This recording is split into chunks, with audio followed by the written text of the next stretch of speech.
They tore her clothes, humiliated her in front of the whole class. But what she did next, it shocked the entire school. Don't forget to subscribe Story Tier. This is a story you won't forget. It started as an ordinary school day. The sun had barely risen when the teacher pulled into the faculty parking lot, her car humming to a stop in its usual corner spot.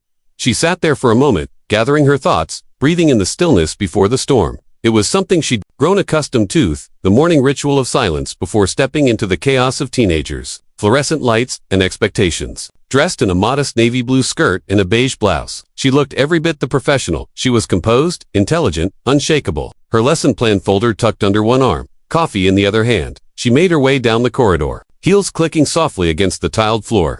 Students passed by, some nodding, others ignoring her presence entirely.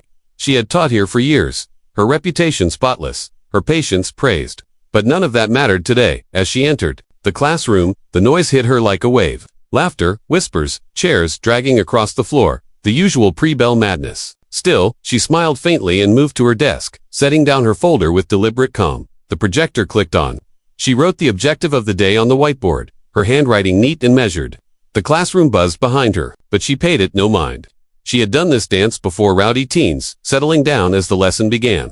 But today, something was different. She couldn't quite put her finger on it. It was in the way they were whispering. The glances exchanged, the stifled laughter that wasn't quite buried. She turned around and surveyed the room briefly, eyes meeting a few students who quickly looked away. She spoke gently, reminding them to take their seats, but her voice was met with mockery, a low, sarcastic echo that made a few others chuckle. Her brows furrowed slightly. Still, she pressed on, clicking to the first slide, beginning her explanation about critical thinking and persuasive writing. Then, it happened. So fast, it was hard to process. A chair scraped loudly against the floor as a student stood up abruptly. Another followed. She turned slightly, unsure what was happening, and in an instant, two boys rushed forward. One grabbed her wrist, the other yanked the folder from her hand, scattering papers like confetti across the room. Before she could react, she felt a hand grab the back of her blouse, then the sickening sound of fabric ripping. Laughter exploded around her. Someone shouted something vile. Another student pulled at the hem of her skirt. Her body froze, not from fear, but disbelief. Phones were suddenly everywhere, flashing, recording, fingers pointed, crude voices hurled insults. The class, once a place of learning and safety, had transformed into a savage arena. She stumbled backward, holding what remained of her blouse together, her heart pounding, not with panic, but with a cold, burning fury. One girl shrieked with laughter, her phone pointed directly at the teacher's face. A boy mimicked her voice, drawing loud applause. Another student clapped mockingly, chanting a twisted version of the school motto. But through all the noise, all the chaos, she said nothing. She didn't scream, she didn't beg, she didn't run. She just stood there, clothes torn, papers fluttering around her feet like fallen leaves. Her eyes locked on the students in front of her. There was something about her gaze that unsettled even the most defiant among them. It was unblinking, sharp, not shaken by humiliation, but sharpened by it. Her lips, though tight with restraint, trembled not with fear, but calculation. In those long suspended seconds, the laughter slowly faded. A few students lowered their phones. The girl who had been laughing the loudest now looked confused, uneasy. The silence was louder than the chaos had been, and still, the teacher didn't move. One student, perhaps realizing the gravity of what had just happened, muttered under his breath, "We're screwed." But no one replied. She turned slowly, walked to the door without a word, gripping her torn blouse, dignity intact, and stepped out. The hallway was empty. Her heels echoed again, slower now, deliberate. Not one tear left her eyes, not one sob, just a terrifying calm that sent a chill down the spines of every student who had witnessed what they thought was a prank-an act of defiance, of dominance. But they didn't know her, not really. They didn't know what she'd endured before. They didn't know what she was capable of. They thought they had broken her. They were wrong. She didn't go to the nurse. She didn't report to the front office. She walked straight to her car, sat in the driver's seat for exactly 3 minutes, and made 3 calls. Her voice didn't waver. She didn't tell the full story. She didn't need to. She simply gave names, times, and instructions. Then, she drove off, not home, but somewhere only she knew. Back in the classroom, the students laughed nervously, the tension settling into the air like smoke after a fire. They thought it was over. They had no idea that this moment, this cruel, humiliating moment, had set something much bigger in motion, something they would regret more than they could ever imagine. After the video leaked, the atmosphere at the school shifted overnight. The once loud, bustling hallways turned strangely quiet.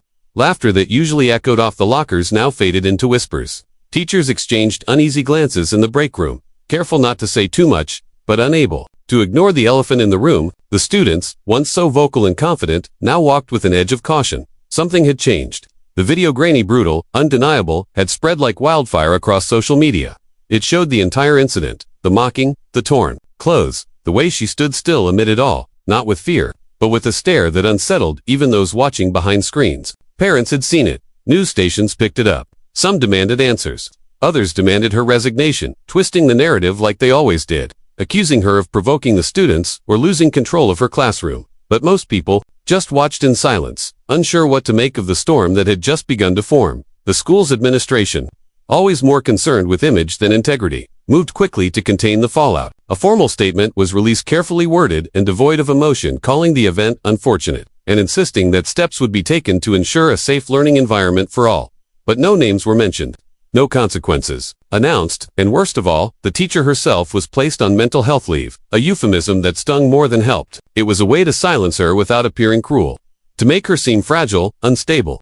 She had taught with excellence for years, mentored students, sacrificed weekends and holidays for her classes, and now they had reduced her to a headline, a victim with no voice. The students who had attacked her, still in school, their phones had been confiscated temporarily, but that was it. Some were even laughing about it, bragging about going viral, twisting the narrative among themselves as if it had all been a harmless prank. But underneath the cocky smirks was a creeping unease, because no one had seen her. She hadn't posted anything.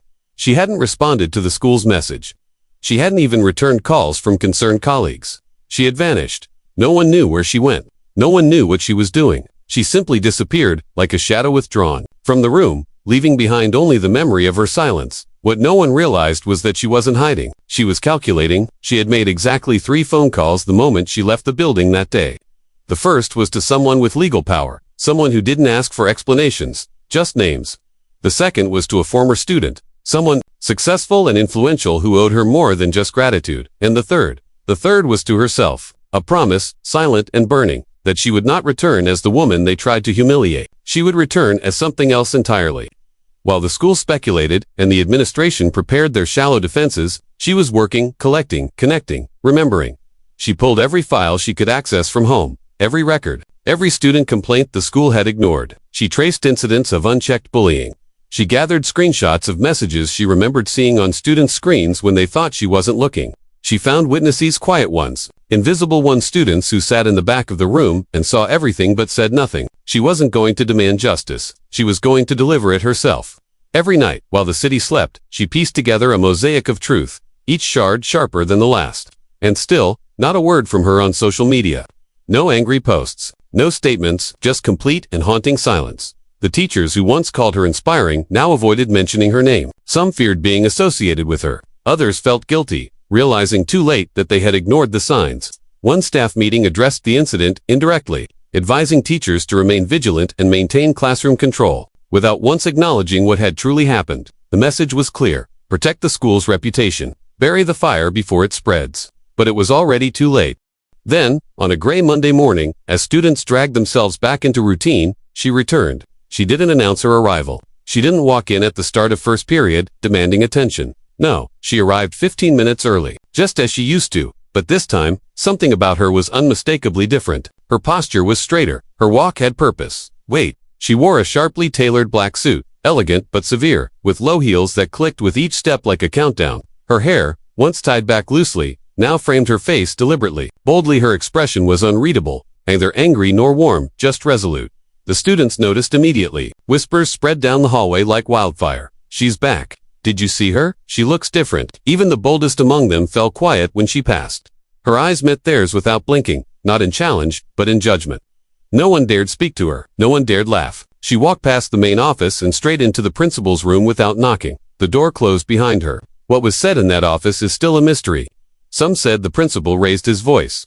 Others said he never even looked her in the eye. But what's known for certain is that when she walked out of that room, the principal looked shaken, like he had just seen the beginning of something he couldn't stop.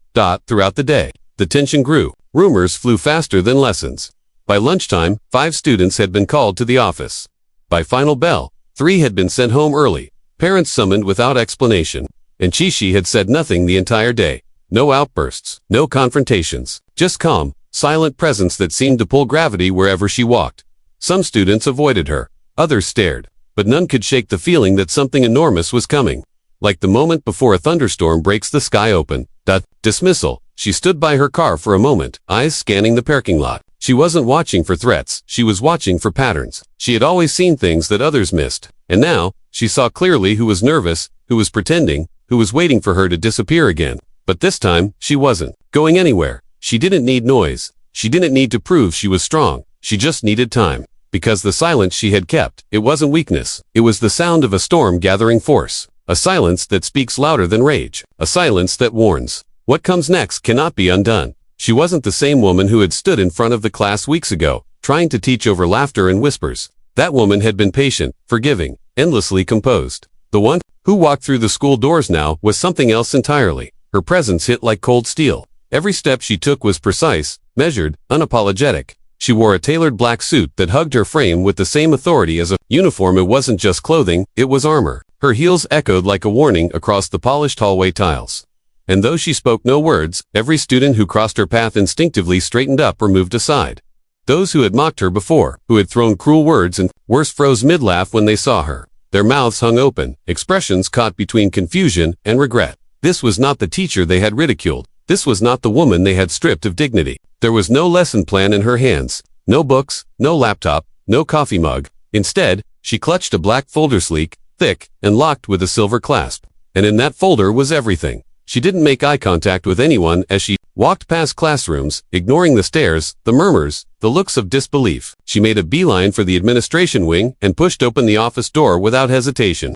The secretary stood up, startled, but said nothing. The principal looked up from his desk, his mouth parting in surprise. Before he could speak, she closed the door behind her. The blinds were drawn. The rest of the office watched in silence. No voices could be heard from the other side. 10 minutes passed. Then the door opened again. She stepped out without saying a word. Her face was calm, expressionless. But the principal who followed her out looked like a man who had just seen the floor collapse beneath him. His face had gone pale, lips tight, eyes darting toward the students in the hallway who quickly looked away. Whatever was said in that room didn't need to be repeated. The damage had already begun. By the next morning, 5 students were suspended. Their names were read over the intercom, followed by a generic explanation about code of conduct violations. No further details were given. No public discussion was allowed. But everyone knew exactly who they were.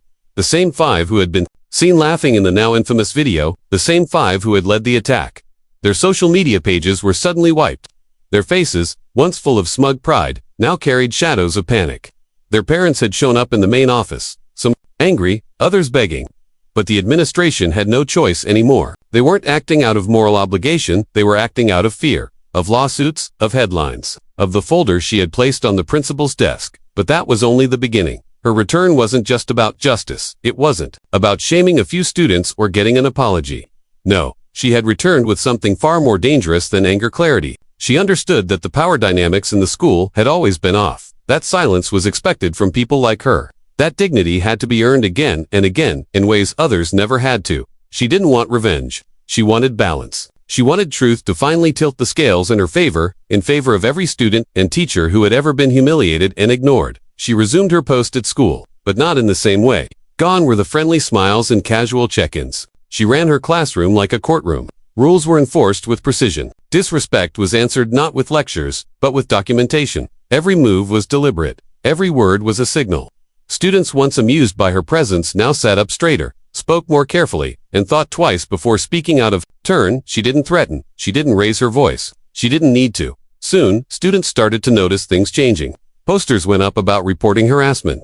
Anonymous boxers were placed in the halls for complaints.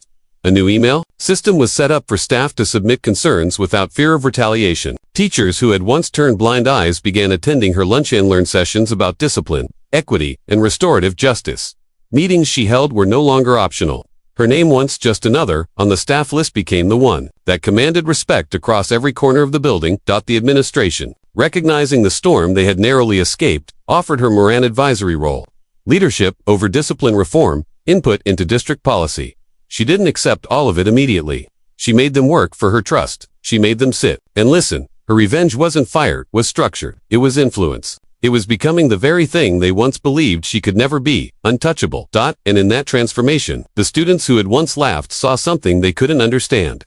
How someone could take humiliation and turn it into strength. How silence could be the deadliest weapon. and how a woman they thought they had stripped of power now walked with more of it than anyone else in the building. She didn't destroy them. She dismantled the system that allowed them to exist unchecked. That was her real revenge. Not against individuals but against ignorance itself. When the moment came, it wasn't loud. There were no fiery speeches, no press conference, no dramatic confrontation in the hallway. It began with a single email sent anonymously to the school board, the local newspaper, and several parent organizations.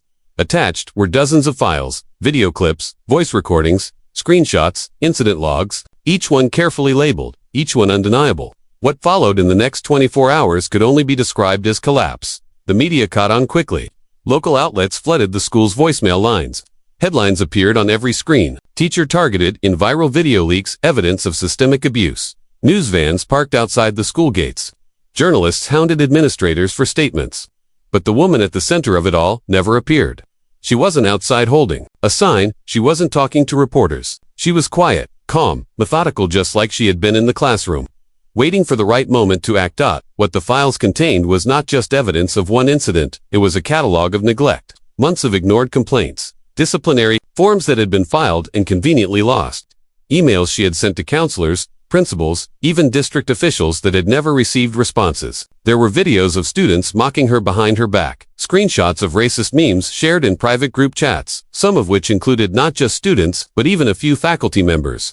Audio clips revealed cruel taunts recorded in the background of her own lessons, layered beneath her calm voice, trying to explain a concept while students hurled slurs and laughed. There were copies of written assignments where students had scribbled hateful remarks and drawn offensive cartoons, and she had circled them, submitted them, documented them, and still, nothing had been done. The most damning piece, though, was a recording taken months before the attack where she sat in a disciplinary meeting with the vice principal and voiced concerns about a particular group of students. In the clip, her voice was measured, respectful, but firm. She detailed behavior patterns, asked for intervention, and was met with an uncomfortable laugh followed by a dismissive, "Kids will be kids. You have to learn not to take things so personally."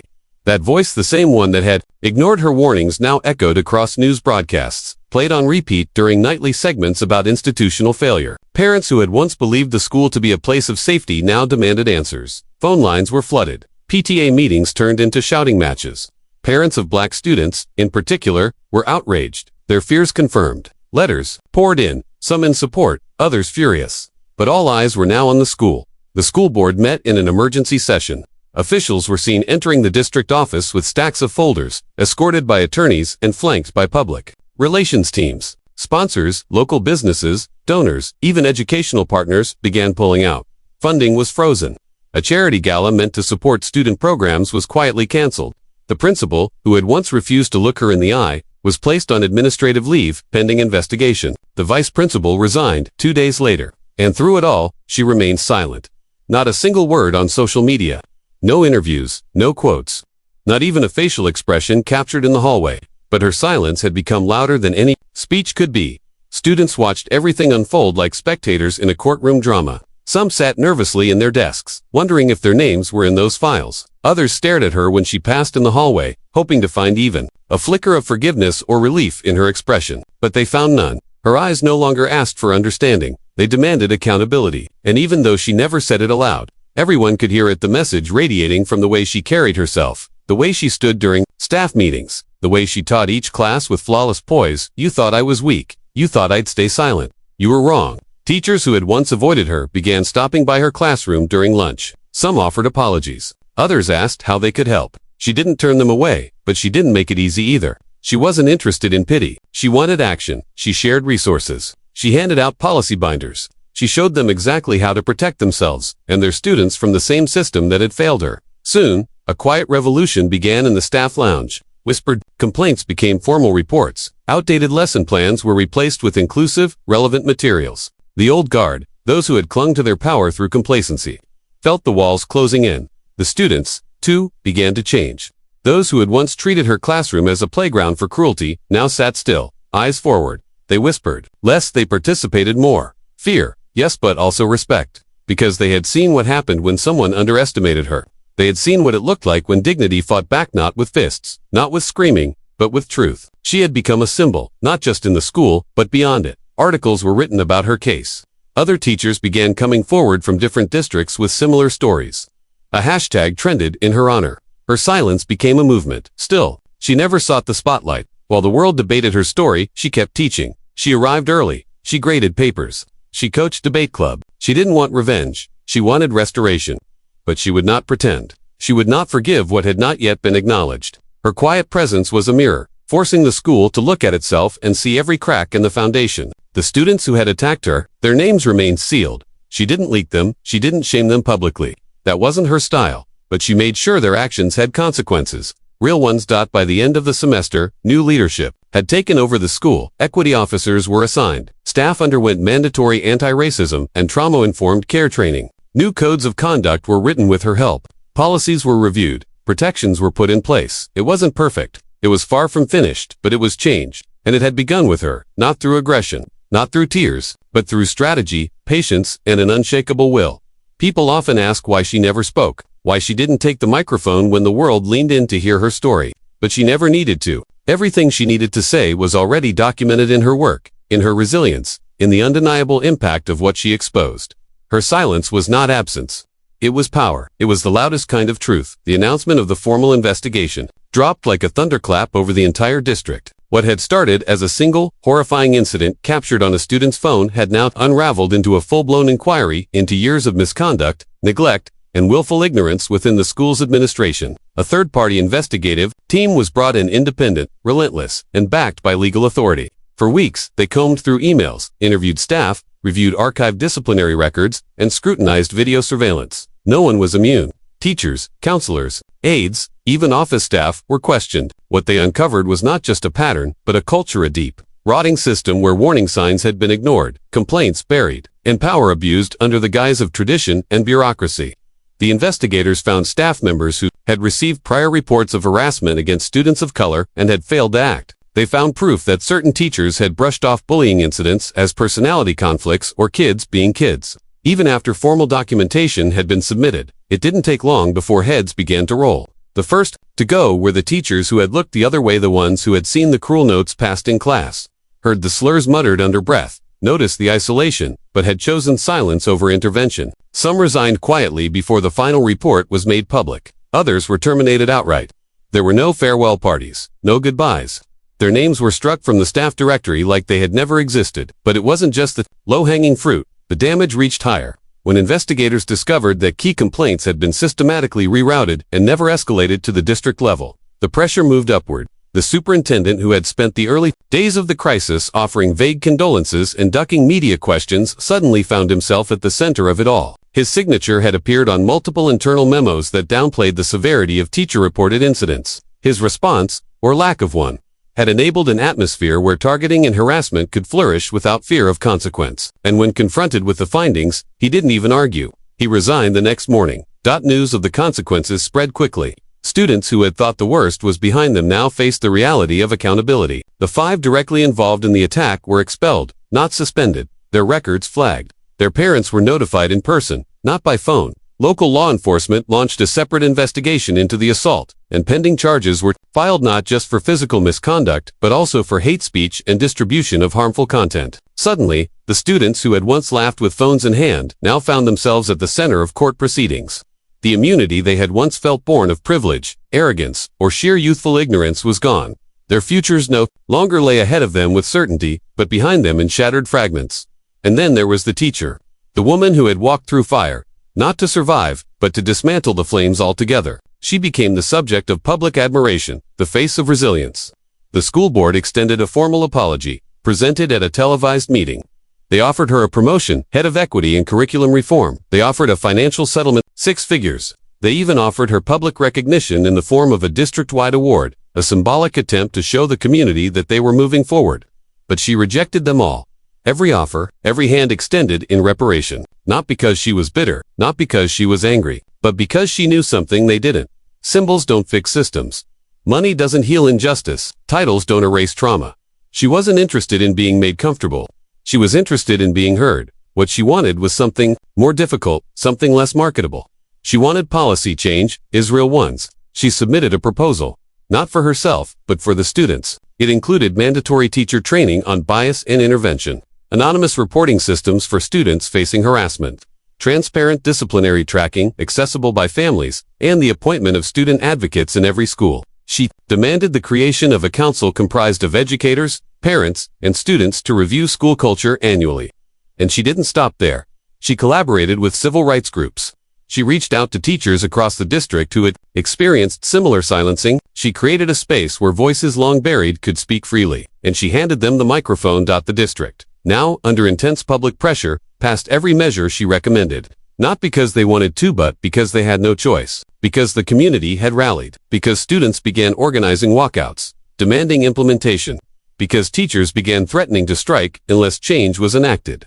And through it all, she stayed grounded. She remained in her classroom, doing what she had always done, teaching, shaping young minds, showing them what power looked like when used with purpose. She didn't seek praise, but she earned it anyway. Her students, those who once sat in silence now, stood taller. They engaged more deeply. They asked more questions. They understood that learning was not just about books and tests, but about courage and consequence. Parents began requesting her specifically for their children. Former students returned to visit, now in college or beginning careers, thanking her for the strength they now recognized in themselves. Her name was spoken with respect, not out of fear, but reverence. She had become more than a teacher. She had become a symbol of what happens when truth refuses to stay buried, when dignity refuses to die. She didn't smile often, not because she was unhappy, but because she had learned that quiet strength was often mistaken for weakness. She knew better now, and so did everyone else. Justice, for her, was never about revenge. It was about setting a precedent, about ensuring that no other teacher would have to stand alone in the face of cruelty, about making sure that no other student would suffer in silence while the system turned its back. She had fought, not for herself, but for those who didn't have the tools, the voice, or the opportunity. And she had won not with anger, but with discipline, not with destruction, but with truth. Her story wasn't a comeback, it was a reckoning. Even after the dust settled, she never softened the memory of what had happened. She carried it with her not as a scar, but as armor, as reminder, as purpose, and anyone who looked into her eyes, whether colleague, parent, or student, could see it clearly. She had not been broken. She had been reborn.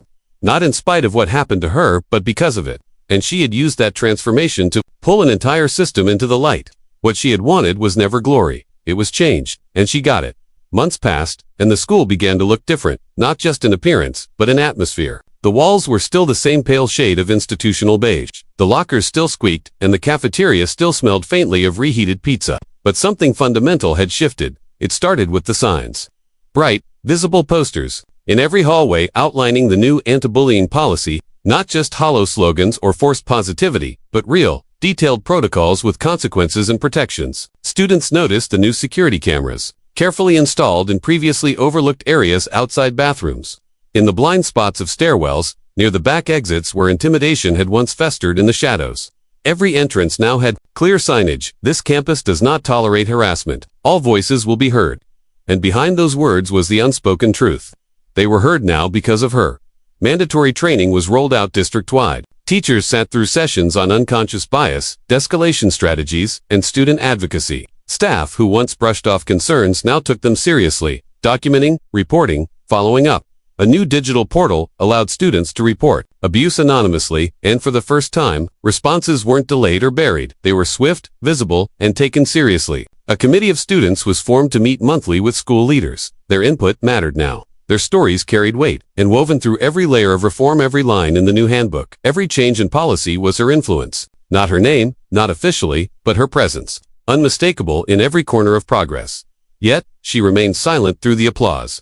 She declined invitations to speak at board meetings and quietly refused media interviews. While her story continued to be cited in reports, articles, and district-wide emails, she chose not to sit at the table of public recognition. Not because she was bitter or shy, but because she had never done any of it for attention. Her eyes stayed on the work. Her focus remained in the classroom, in the lives of the students still learning to find their voice. She greeted them at the door every morning, called them by name, challenged their thinking, protected their space. And they, in return, gave her what she had always deserved, respect. The students walked differently now, not in fear, but in awareness. The cruelty that once passed as humor now earned consequences.